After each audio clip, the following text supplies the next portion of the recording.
Mga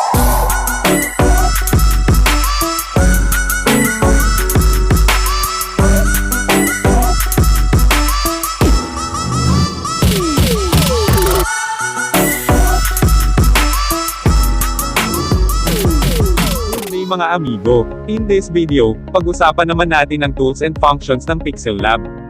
So ano naman ang Pixellab? Ang Pixellab ay isang uri ng photo editor na pwede i-install sa mga Android phone natin. Karamihan ginagamit na ito ng mga YouTuber sa pag-edit ng mga YouTube banner, YouTube thumbnail at iba pa. Kasi bukod sa good quality ang output, madali din itong gamitin. Pero bago tayo magpatuloy amigo, kung hindi ka pa nakapag-subscribe sa channel na ito, pindutin mo na ang subscribe button at i-hit ang bell icon para updated ka sa mga susunod kong video. So balik na tayo sa Pixellab amigo. Una, dapat may Pixellab ka nang naka-install sa phone mo. Pero kung wala pa, punta ka lang sa Play Store at hanapin ang Pixellab app na ito. Dapat ganito ang logo ng Pixellab na i-download at i-install nyo. Kapag may Pixellab na kayo, so, simulan na natin. Open lang natin at mapupunta tayo sa page na ito. So ito ang editing screen ng Pixellab. Dito natin makikita ang in-edit natin. So ngayon ituturo ko muna ang lahat ng tools at functions na nandito. Una ito yung add text. Dito tayo magdagdag ng text sa gagawin nating project. Ito naman ang delete. Syempre lahat tayo alam ang function nito. So ito naman ang undo. Ginagamit natin ito kapag may gusto tayong balikan. Susunod naman ang zoom. Ginagamit natin ito kapag may gusto tayong tingnan sa malapitan. So ito naman ang layer. Dito natin makikita ang lahat ng object o photo na ginamit natin. Ang function naman ng tools na ito ay dito tayo mag-a-add ng mga stickers, shape photos from gallery at itong draw. So ito naman ang save as project o save as image.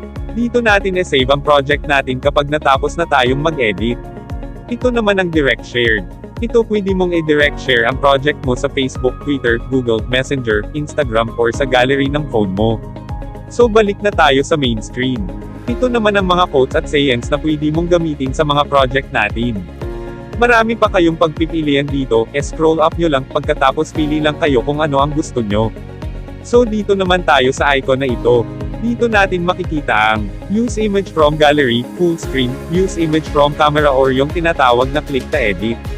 Export Image Photo Recover or i-recover niya ang na-delete mo ng project, at marami pang iba. So dito naman tayo sa mga tools na ito. Una ito yung Choose Background, dito tayo pipili ng mga background sa gagawin nating project. Sunod ito namang text icon. Dito natin i-customize ang gagawin nating mga text. Tapos ito namang customize image. Dito natin naayusin ang mga picture na i-edit natin. At i-explore nyo lang mga amigo at marami pa kayong madidiscobrehan ng mga special tools na nandito. Sunod naman itong customized background. Dito pwede natin palitan ang mga background ng project natin. Dito rin natin palitan ang image resolution ng project natin. Ang tools naman na ito dito natin i-adjust ang brightness, contrast, at saturation ng buong project natin. Or dito nyo i-finalize ang ginawa nating project.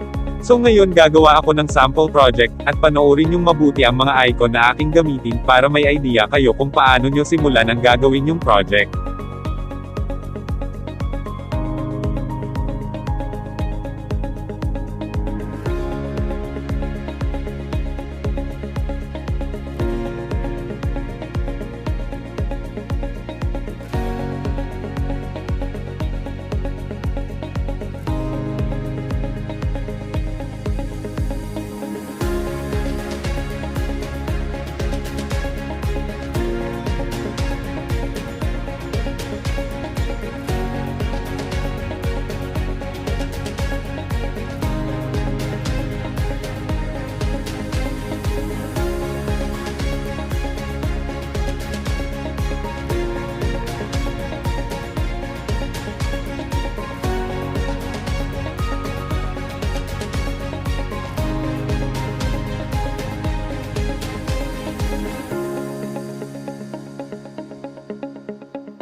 So ayan na mga amigo.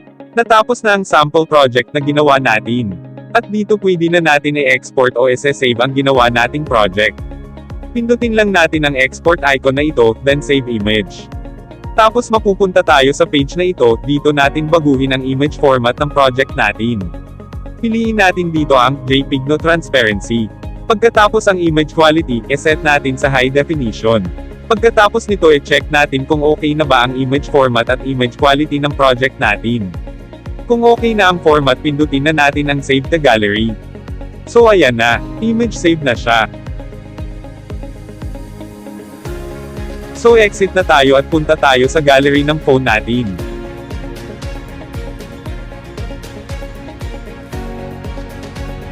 So ayan na ang output ng project natin.